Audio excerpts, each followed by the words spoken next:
We're often taught that it was the ancient Greeks who invented our democracy. What they forget to mention is the group of Native Americans who helped show us the way. The Iroquois Confederacy inhabited northern and western New York State. They called themselves Haudenosaunee, meaning people of the Longhouse. The Confederacy was founded by the great peacemaker, Daganoweda, to put a stop to internal feuds and become a united front against outside threats.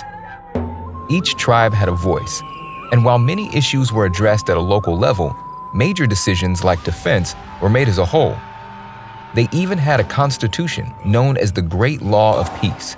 For the framers of the U.S. Constitution, they were an inspiration, a real-life example of how democracy could and should work.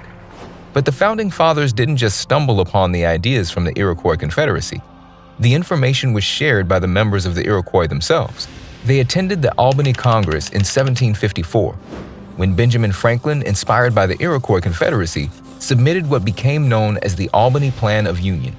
It advocated for the union of the colonies to improve security and defense from foreign powers. Although it was never adopted, its influence remained. In 1776, the Iroquois were invited to address the Continental Congress in Philadelphia, and shortly after, the Founding Fathers drafted a constitution echoing the Great Law of Peace. James Monroe even personally requested the company of the Oneida Chief for some guidance.